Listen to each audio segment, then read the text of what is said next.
Okay, good. So today being Friday, we'll go into a new topic.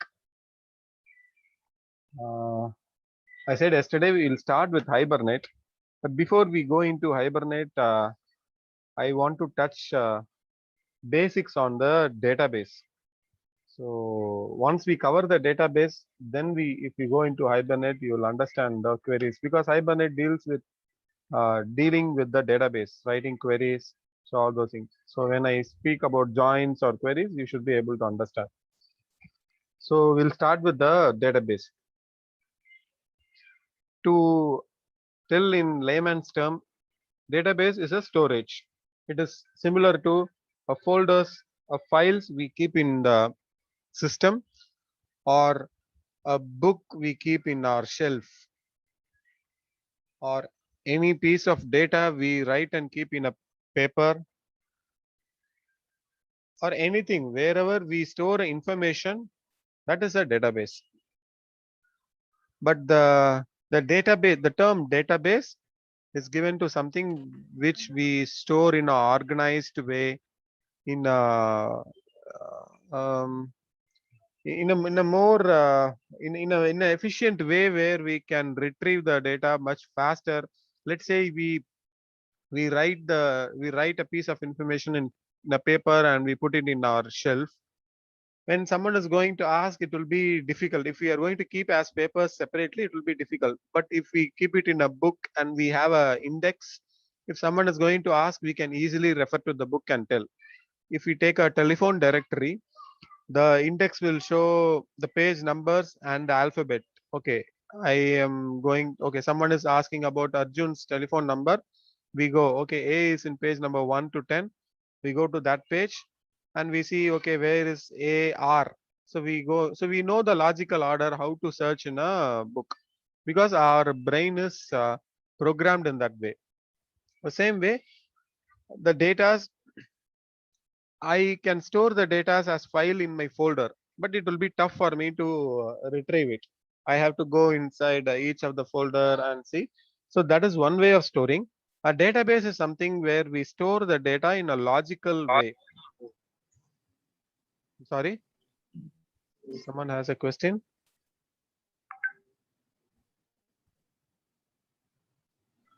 No, Rajesh. Okay, okay. So a logical way of storing the data is called the database. We store that data in a more structured way of rows and columns. So we call it as RDBMS, Relational Database Management System. So that is the original name. The word uh, the local word which we speak is the database RDBMS. That's the original term, Relational Database Management System.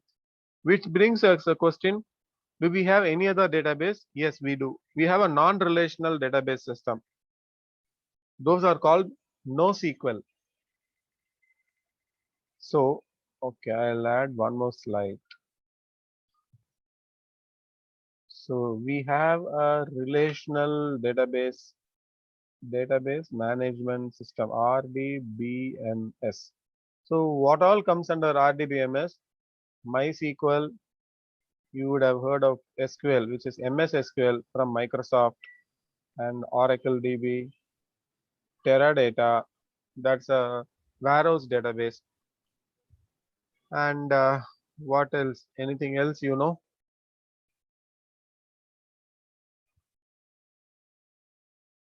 So non RDBMS, this is called NoSQL, which means there will not be any SQL statements. So there are many database like Hadoop, and we have I was doing a POC till yesterday. MongoDB, and from Google we have the Firestore. So these are all few non-relational database where the data are stored as JSON. If you remember, if you had seen the video from yesterday's class, I showed you what a JSON is and how a JSON is structured. So the data are stored as a JSON in non-relational database system. Okay, so high level, these are the two different models. Any traditional web application is going to use RDBMS. The reason being, it is easy to store the data, it is easy for retrieving, easy for maintenance, debugging, all these are easy. But Facebook, applications like Facebook or Instagram, WhatsApp, or any social media networking application or any mass application will use a non-relational database system. The reason being, the retrieval time will be very fast, but debugging and knowing the data will be tough. People have to be educated to read JSONs, especially Firestore stores in a different format. It stores as Which one are using NoSQL, Rajesh? Microsoft? Facebook. Okay. Facebook uses, WhatsApp uses. So actually nowadays, the application does not use a single database. They go into microservices and multiple database model for their backend system, which needs less access, which means data which will be accessed very limited. They'll go into RDBMS.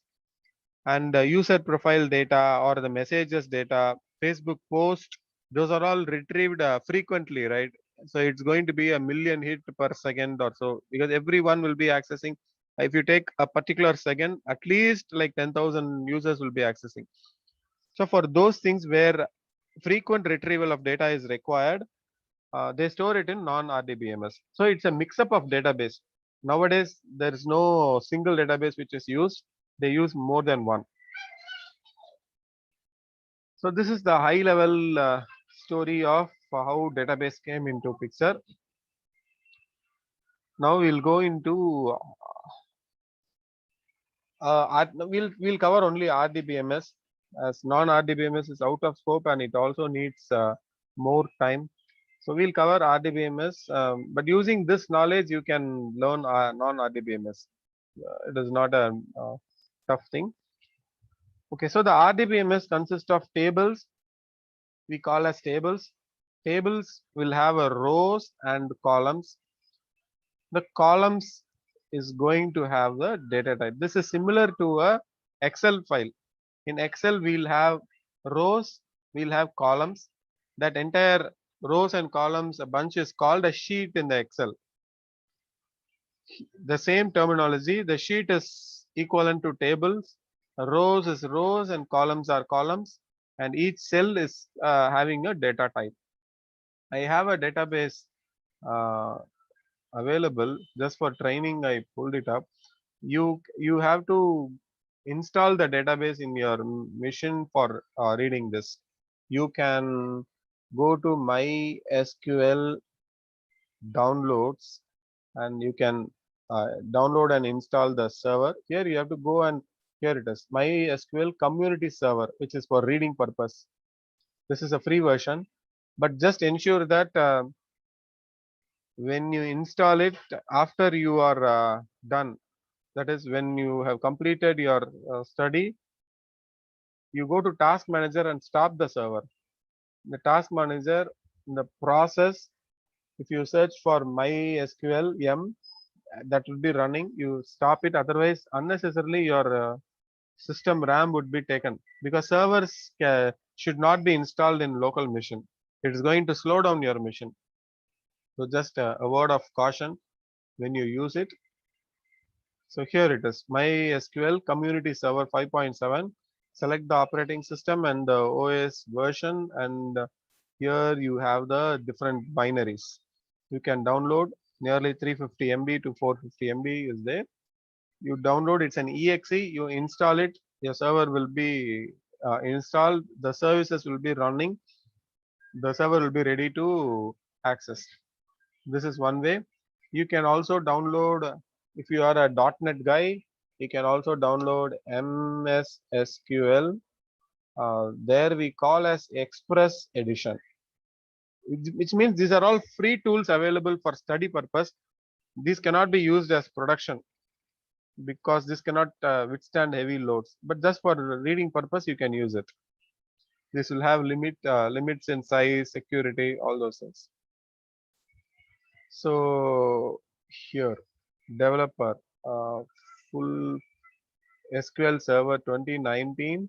Developer is a full feature free edition use as a development and test database in non-production environment. Clearly, they have given a caution because this might crash. So don't try to use this in production. Production you have to purchase. It's a licensed one. So now if you go with Azure or GCP, by default they provide the server. Just we have to pay. That includes the license cost. They'll have the server installed, set up, everything will be done and ready. So Azure provides it, GCP provides, AWS also provides. So depending on the hosting provider, they provide the database. If you want to separately install, this is the way. So you can download the developer edition and also express edition. Anything you can download. This comes around like 3 GB, I think. Download will be 3 GB, and the total server size will be like 10 to 15 GB. So unless you have a high-end machine, do not try to download this server. That's the reason I'm going with MySQL. That's a lightweight server, but that too I have just given a warning that you have to go to the task manager and stop it when not in use. Otherwise, by default, when your machine is starting, the server will start. You will be wondering, I have not opened any application, but still my memory is gone. The CPU usage is high. So just ensure that. All right. Okay, so since this is said now, I have a database ready for the training purpose, just for training. Okay.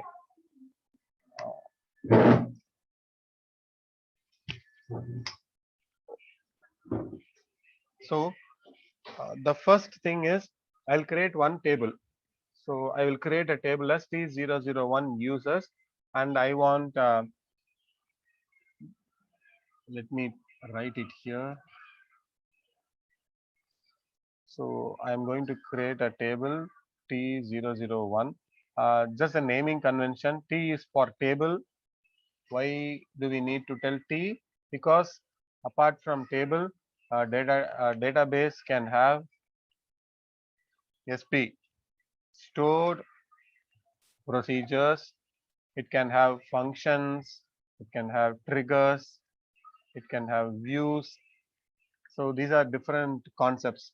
So to identify a table, we give T. That's a standard like which I was taught and I've been following so far. But depending on your project, however they have given, you can follow it. Otherwise, you follow the standard. SP will start as SP. So SP, a function will start as function. Trigger will start at TRI. So these are some naming convention. By seeing itself, you'll be able to see what it is. It's a table or not. Then 001 is the numbering series, because any application you will have a minimum of 50 tables. If it's a huge application, we'll have 200 to 300 tables. Like one of the application I worked, I had around 350 tables. So in that case, organizing and remembering the tables are very tough. So we use a series. Zero series will mean a series which starts with 0 will mean all the common table. A series which starts with let's say 1, T100, this will be a particular module. Let's say purchase order means a PO module. So the next series will be T200, which means under the PO module, I can store 100 tables. Between 100 to 200, I have 100 numbering series. So I can store 100 table in this module alone, and a module will not exceed 100 tables. So this is one better way. And one more better way, like one more tips here is when you number a table, just jump 10 numbers. The next number will be T010 underscore the next table. Okay. The reason being, during the design, if you are not sure, you may forget like the next table, or suddenly there might be a requirement coming in and you want to insert into the next series. So if you are using the next number immediately, then you will not know. I mean, you will not be able to use the same number. So if you jump like 10, you will give a gap of 10 number here. So if there is any sudden requirement, you can insert the next table as T002. This you can do it only when you are not sure that you have done the design correctly, and when you have a doubt that you might get some table in the future. So these are just few tips. Rajesh, I didn't get that one. 001 underscore user is the first Table name. row. No, table name. Table. That's all. Okay. Okay. It is like a folder name. Okay. In the Windows, we have a folder name. That is what is table name. So Okay. And 10 we are going to give the other name. yes. So I'll give here the username, and I'm going to have 4 columns. I'm going to create. Okay, 4 columns I need to create. What are the 4 columns? A user can have a user ID. Rajesh, this SQL is a little bit different. The UI. Usually Yes. it has- Yeah. The client will be different. There are various clients available. So Okay. but the logic is same. Just the Okay. UI will be different. Okay. Okay, you can try out any user. I mean any UI. Mhm. So we'll have any table. Just always remember, any table you must have a primary key. We call as a primary key, which is the index. Meaning, that's a unique key for identifying each of the rows. And user is going to have a user ID as the primary key. Then we'll have the user name. Then the user is going to have a password and is active. Let's have these 5 columns. So first is user ID. I'll go user underscore ID. What is the data type? Int, varchar, text, date, numeric. So all these are there. You have JSON also. So I'll go int, then length. So you can see here is the enum or select. So I'll give length as 8, which means 000000001 until that digit I can go. And default is I don't want any default collation. So these are the different ways in which the data will be stored. So for now we will not cover this. Attribute, there is no attribute whether it's binary, unsigned, so we don't. Whether null can be allowed. Index, you see here, this is what is important. We have a primary, unique, index, full text, and spatial. We select in primary or unique. I'll give primary, which means the the the the column will be auto generated. Okay, what it is? Add index. Yes, I want to add an index. Size is 8 and go. Then what I have comments. This is just for my name. This is a primary key, and this is not. This is just to move it.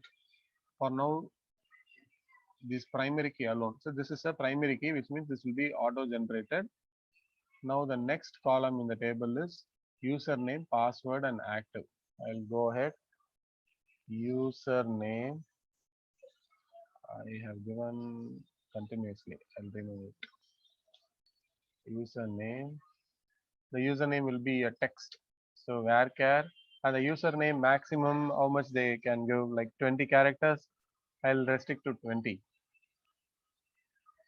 And there is no unique or that it's not primary, so I'll leave it. Password. The password is varchar, and password I'll give 30 characters. The reason being, password will not store it as it is. Will not store as a plain text. We will encrypt the password. So when we encrypt, the number of text, the number of characters is going to increase. So let's have it as 30. If needed, we'll alter to 50. And then is active. Is active. Is active is going to be, I can have it as bit or I can have it as boolean. I'll have it as boolean. And default is true or false. There's no value. Okay, I'll leave it as it is. That's all. Now preview SQL. So this is, I'll just copy this. I want to show this to you. This is called new slide. I'll just paste it. I'll increase the size. Okay, great. So in the next, okay, I'll just save it. Otherwise, it's going to time out and I have to again do it. Rajesh, I didn't. Could you please? We get the code right. Select star. How we got? By we are going to preview the SQL. Okay. Yeah, preview SQL. Okay, incorrect prefix key. The key used part isn't a string. The use length is longer than the key part, or the storage engine doesn't support unique key. Okay, let me. Where is the index?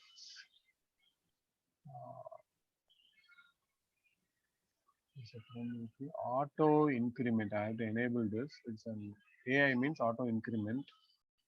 This is okay, but where is the key? Incorrect prefix key. I did a mistake. Index.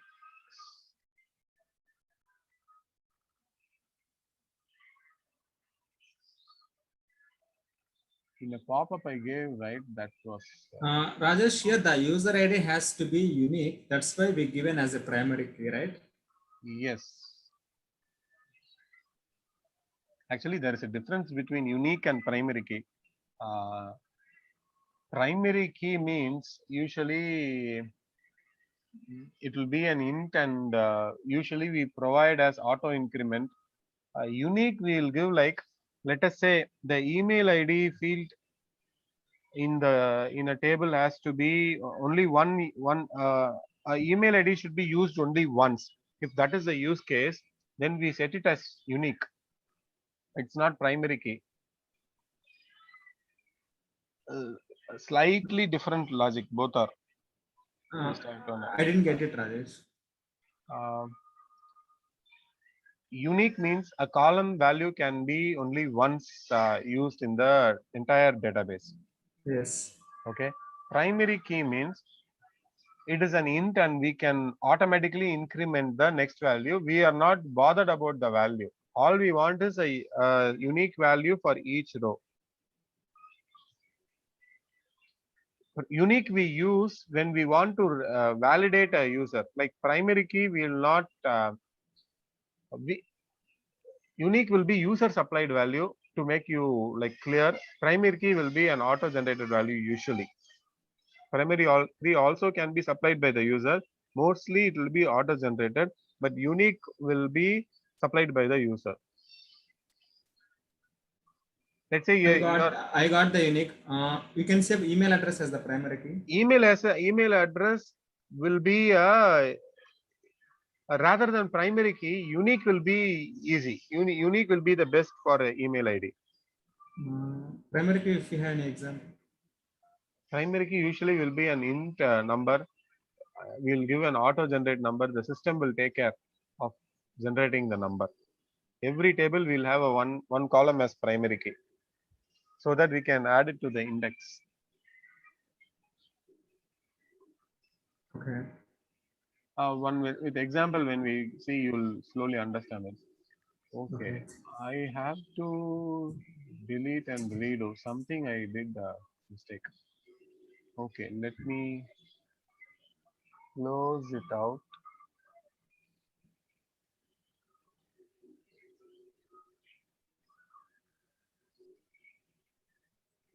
Okay, let me close it out. Anyway, I have that query create table database name dot table name. This is the first column int not null command. This is a primary key. Username password is active. Boolean not null, and I'll remove this. This is the index. I'll just run this and see.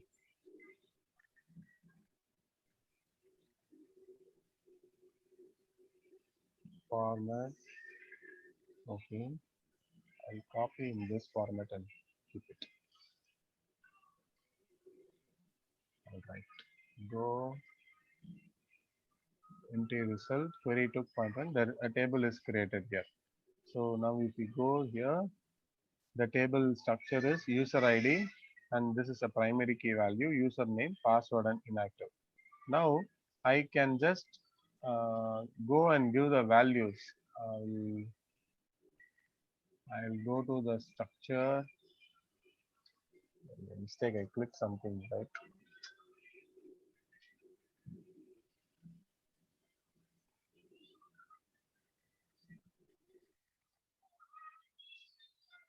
Okay, I can go to the structure.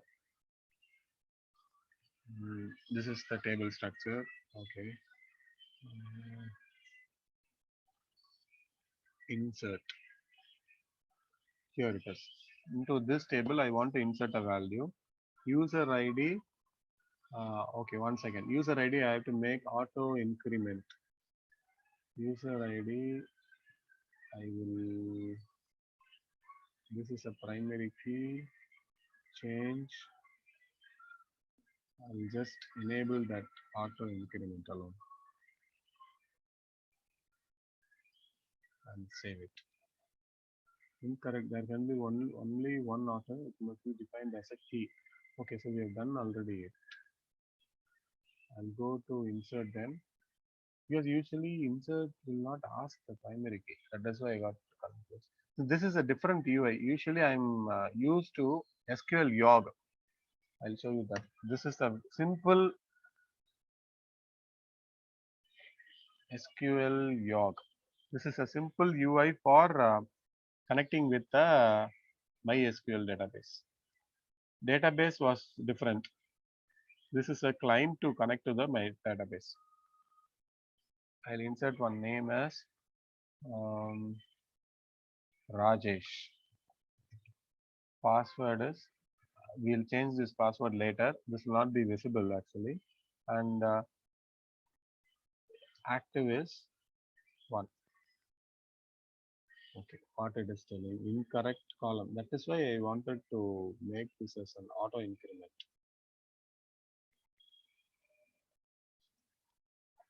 Something as well.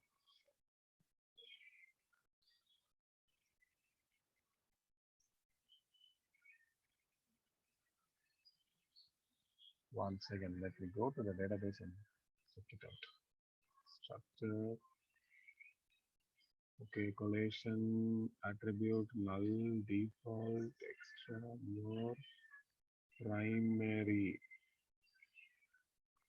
Do you want to execute alter at primary key? Okay.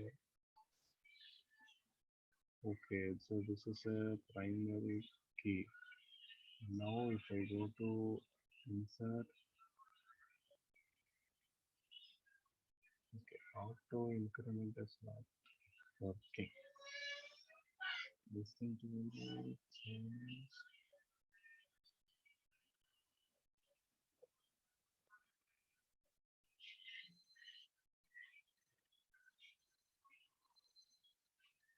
Auto increment. Okay, it is set now. Now I go here. This will not be user entered value. Let's try once again. Because when I give something as auto increment, the system will take the, okay, see, when it is auto increment, it will automatically take the value and insert it. I'll take this query and I'll paste it here. I want to show something using these queries.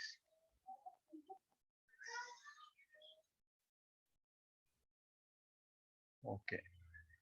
Now going back here, let us go to the table and see the data. You can see here the first data. The user ID is 1, automatically it got generated. Username is Rajesh.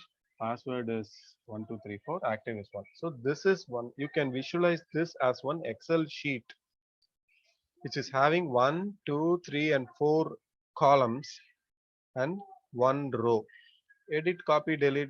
These are just a regular feature in the Excel. Is this clear? Yeah, Rajesh, just we are creating. Yes. So I can add as many rows I want. Now we'll come back to this sheet where I have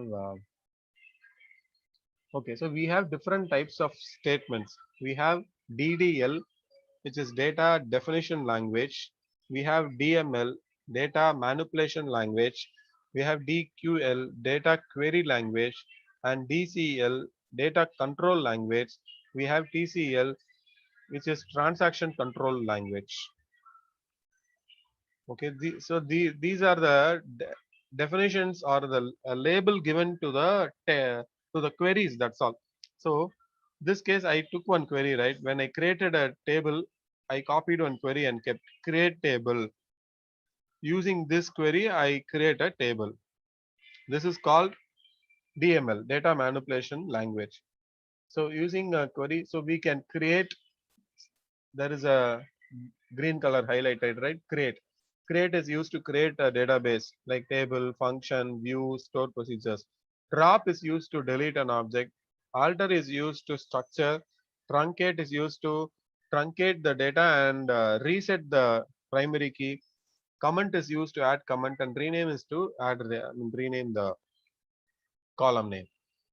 We have a DML where insert, update, and delete. Now we have an UI, and I created using a UI like insert. Let's say I don't have this UI. I am having only terminal. In that case, I have to paste my insert query here. So what I will do, that's a DML, data manipulation. I'll copy my insert query. Where it is? Here. I'll copy my insert query now, and I will paste it here. Now I'll go. Today is Friday. So Friday I will go. Friday at 1 to 3. If I try to execute this statement, there is an execute.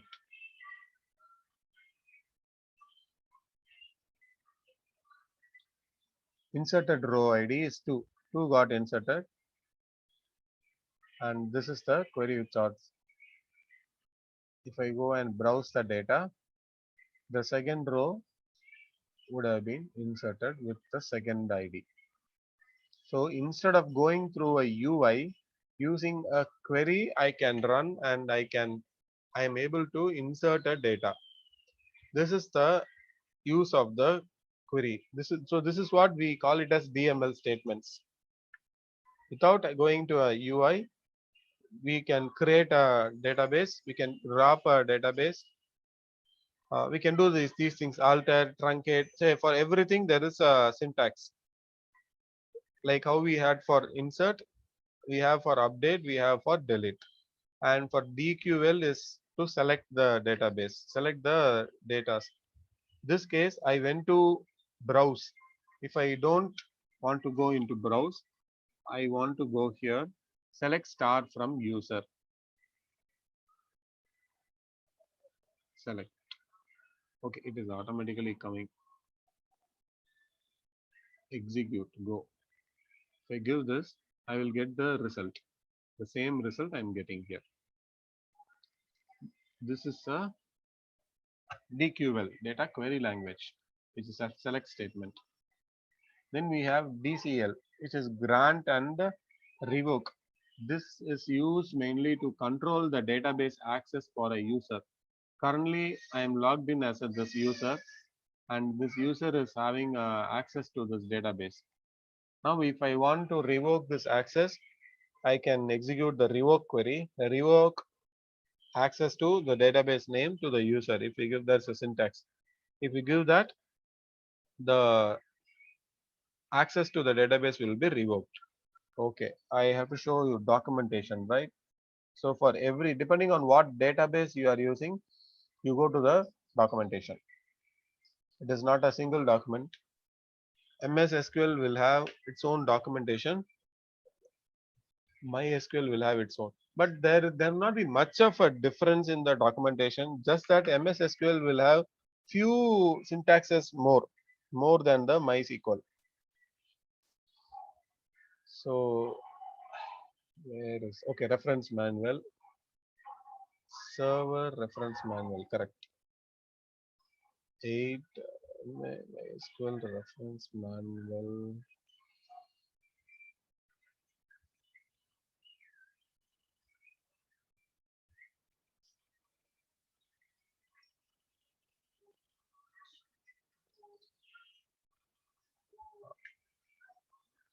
Where is the SQL statement? Okay. Data. So I was telling, right? Data definition statements. You can go here and check the syntax.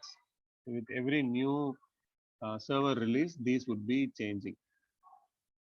So how to alter a database? What did we do? We were doing an insert. So let's go into create table, create row. We have to see not DDL, it is DML, data manipulation statements. Because we are just manipulating with the data. We are not defining what the data is. Insert statement. We were doing an insert. So here it is. This is what the structure is. Insert into table name. This is optional. The whatever you see here, you can give this as optional, these values. So we use partition for different purpose. I will not go deep. The column names. If you compare what we gave here, insert in okay, insert into table name. The documentation says insert into your table name, column names followed by values. So column names are in the bracket followed by values. In the bracket we give the values. Column names are in this parenthesis followed by the values. And that's all. So you can refer this documentation and you'll get a detail on what all this. You can go through in detail. They've given here with examples. See, insert table, columns, and values. If you want to insert multiple values, this is how you can. Multiple rows. First row, second row, third row. So at a stretch, I can give all the values, all the rows. And so this, you will get n number of the features, all the features which are available. You can go over these things. Suppose you want to delete a row. Let's say, let's take this example. I have these two rows. I want to delete the second row. Then I will delete using primary key. So I have to write a statement delete from T001 users. There, what is my primary key? User ID. User ID equal to 2. If I go and run this, do you want to delete? Yes. One row affected. So if I go to, I'll go there itself. I will select from user. If I go select, I have only one row. So these comes under DML, data manipulation. I'm inserting, deleting, alter, update. So all these come under insert, update, delete. Now grant revoke we saw. TCL is for committing, rollback, and save point and transaction. This comes with the store procedures. I'll go over this later. Okay, any questions so far?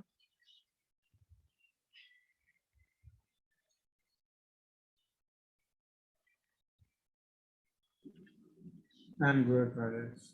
Okay.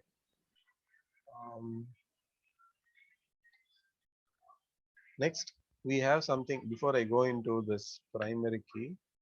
we have something as primary key and foreign keys.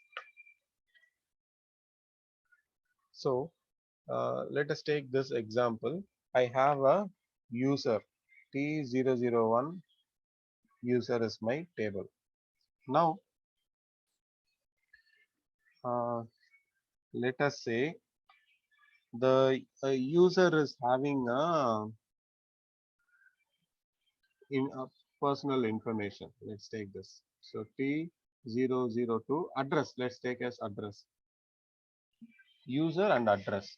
In this case, the user, I'll be inserting 01 as the primary key, and I have given Rajesh as the name. Now in address field, I have to tell that for Rajesh, the address is, let's say, number 1.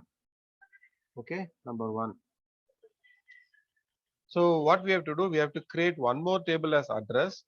Address will have its own ID, primary key. Address ID as primary key. And what column it can have? It can have a username, which will be referring to the users table, and it will have an address. Now with this type, there is an issue. If I'm going to structure my table this way, I will be inserting the Rajesh in this table and also this table. If tomorrow I am editing my name and making something else, I have to change here also. This is not the only case. I might refer this table in 10 to 20 places. So I have to update in all the places. This is a drawback. So we don't prefer storing redundant data. We store the primary key of one table into the another table, that is called foreign key.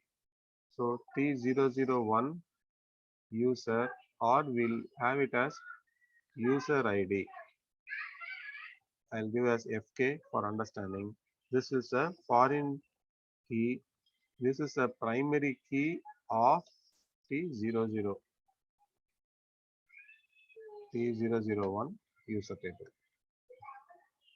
So let's create and check it out. I'll close these documentations. Okay. Now we'll create one more table. This time I will use the syntax. I have this DDL statement, data definition language statement. I will copy this.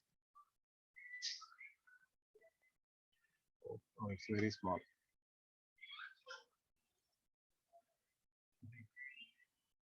Okay, so create table. My table now is user T002 underscore address, and it will be address ID.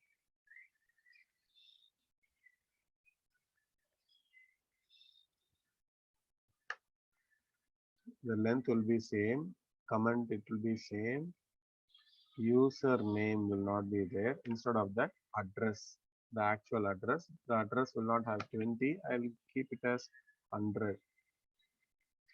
Now there is no password column and there is no active column. So I'll delete this and I will create. Let us see.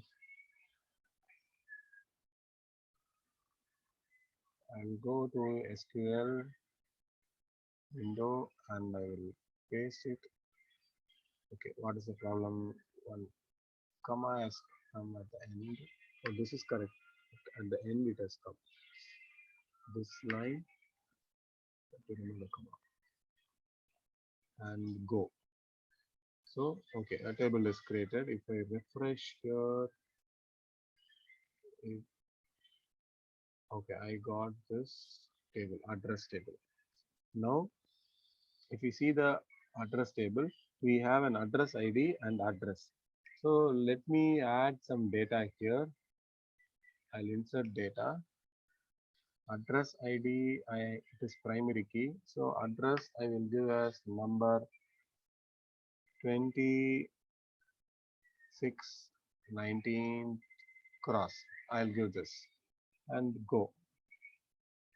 Okay, what's the problem? Incorrect integer for address ID. So auto increment is not set. I'll go back. Address ID more. It is a primary key. You can note here until this and until I click on this. Okay, there is no key icon here next to the name. Once I click OK, there will be a key icon, and this symbol will come in all the tools. Whichever tool you have, you can see a key icon. This means a primary key. Now I'll go back here and I'll give as number 26 19 cross street. Do okay. What is integer for address? I didn't give auto increment. I only gave primary key.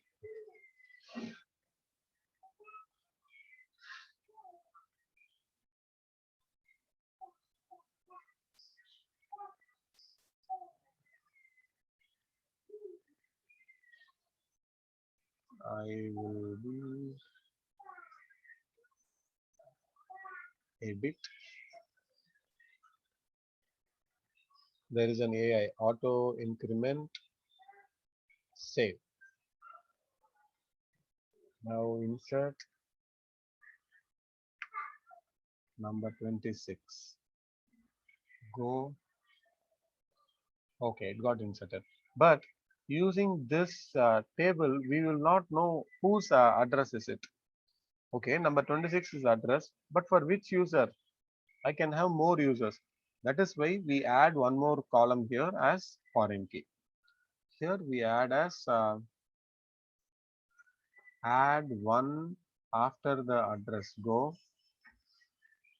and this will be the user ID. Just to not to confuse, I'll make it as FK integer and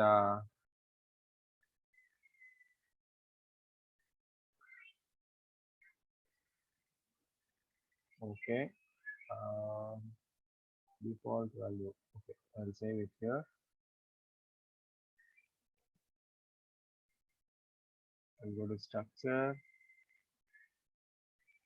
No, this does not have an option there. The other tool we used to have a foreign key.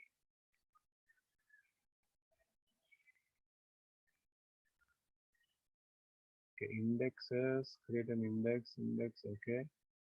Foreign key. 1 second, let me just.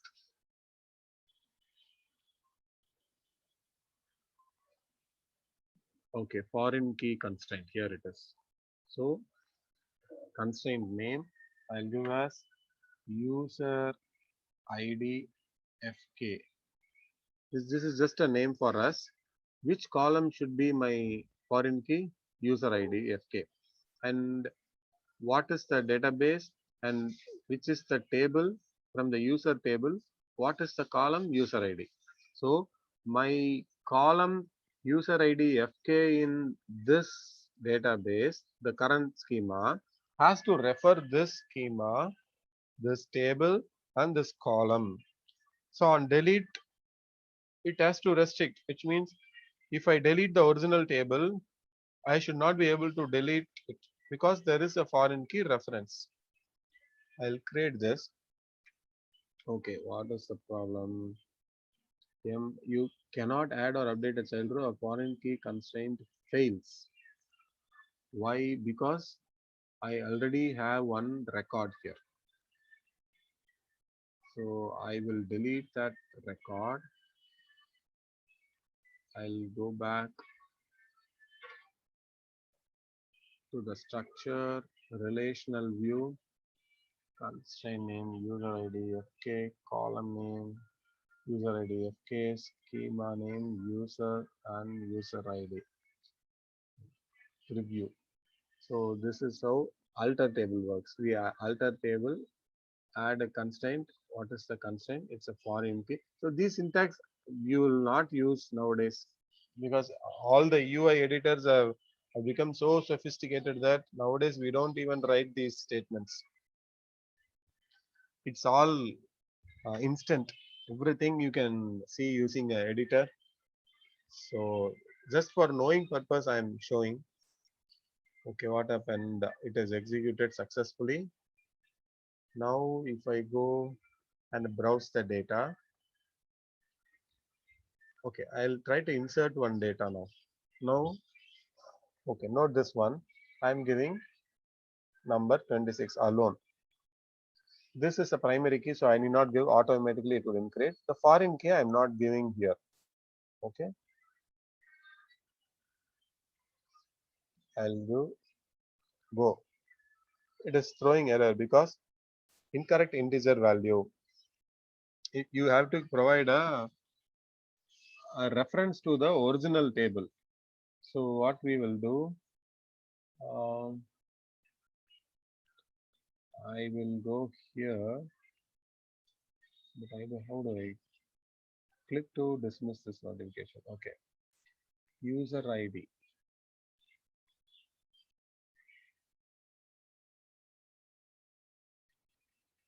Rajesh 1 Rajesh. I'll select this column from the other table. Insert into Rajesh. The foreign key is 1. Here I'll change the foreign key as 2. I have not inserted it. I have just inserted row ID 2. I will just add. I'll give 2 as a foreign key and try to insert. It should throw error that 2 is not available because there is no user record with 2. I have only Rajesh, I am confused with the primary key and foreign key here.